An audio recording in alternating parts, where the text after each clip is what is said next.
وَإِذَا قُرِئَ الْقُرْآنُ فَاسْتَمِعُوا لَهُ وَأَنصِتُوا لَعَلَّكُمْ تُرْحَمُونَ۔ اور جب قرآن پڑھا جائے تو توجہ سے سنا کرو اور خاموش رہا کرو تاکہ تم پر رحم کیا جائے۔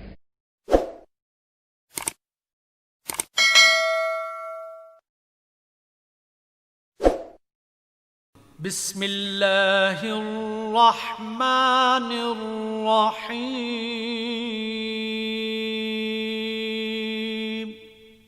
شروع اللہ کے نام سے جو بڑا مہربان نہایت رحم والا ہے۔ وَإِذَا طَلَّقْتُمُ النِّسَاءَ فَبَلَغْنَ أَجَلَهُنَّ فَأَمْسِكُوهُنَّ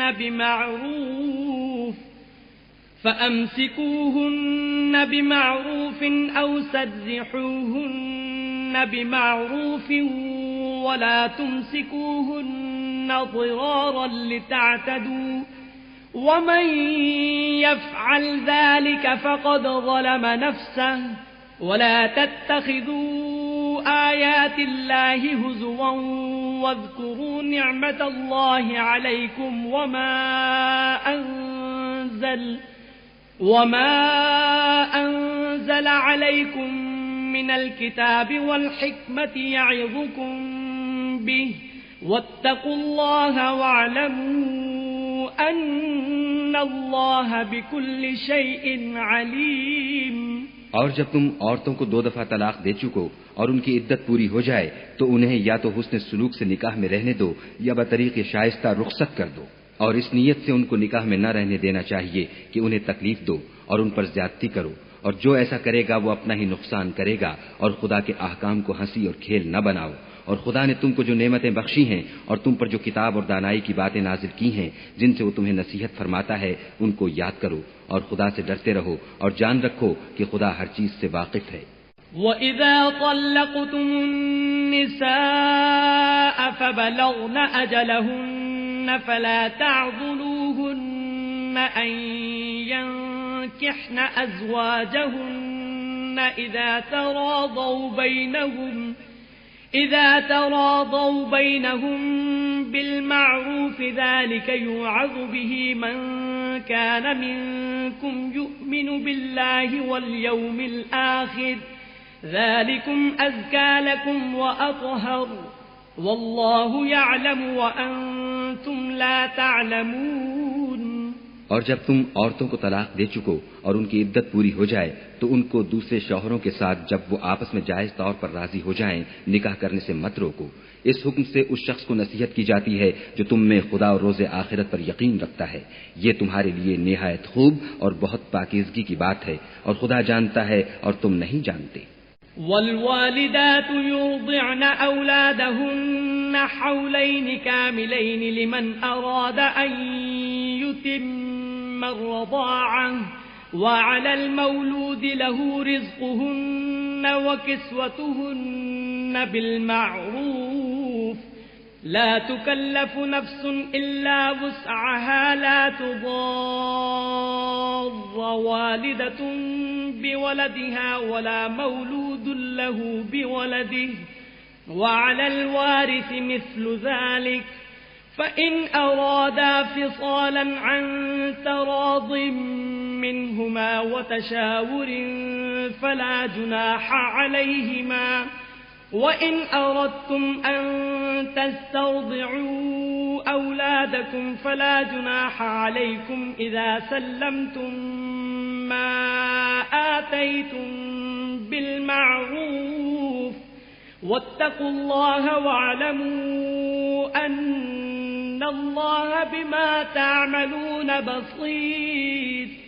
اور مائیں اپنے بچوں کو پورے 2 سال دودھ پلائیں۔ یہ حکم اس شخص کے لیے ہے جو پوری مدت تک دودھ پلوانا چاہے، اور دودھ پلانے والی ماؤں کا کھانا اور کپڑا دستور کے مطابق باپ کے ذمے ہوگا کہ کسی شخص کو اس کی طاقت سے زیادہ تکلیف نہیں دی جاتی تو یاد رکھو کہ نہ تو ماں کو اس کے بچے کے سبب نقصان پہنچایا جائے اور نہ باپ کو اس کی اولاد کی وجہ سے نقصان پہنچایا جائے، اور اسی طرح نان نقہ بچے کے وارث کے ذمے ہے، اور اگر دونوں یعنی ماں باپ آپس کی رضامندی اور صلاح سے بچے کا دودھ چھڑانا چاہیں تو ان پر کچھ گناہ نہیں، اور اگر تم اپنی اولاد کو دودھ پلوانا چاہو تو تم پر کچھ گناہ نہیں، بشرطے کہ تم دودھ پلانے والیوں کو دستور کے مطابق ان کا حق جو تم نے دینا کیا تھا دے دو، اور خدا سے ڈرتے رہو اور جان رکھو کہ جو کچھ تم کرتے ہو خدا اس کو دیکھ رہا ہے۔ والذين يتوفون منكم ويذرون أزواجا يتربصن بأنفسهن 4 أشهر وعشرا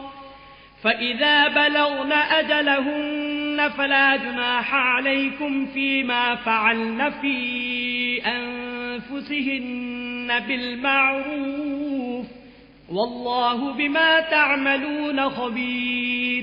اور جو لوگ تم میں سے مر جائیں اور عورتیں چھوڑ جائیں تو عورتیں 4 مہینے اور 10 دن اپنے آپ کو روکے رہیں، اور جب یہ عدت پوری کر چکیں اور اپنے حق میں پسندیدہ کام یعنی نکاح کر لیں تو تم پر کچھ گناہ نہیں، اور خدا تمہارے سب کاموں سے واقف ہے۔ ولا جناح علیکم فیما عرضتم به من خطبة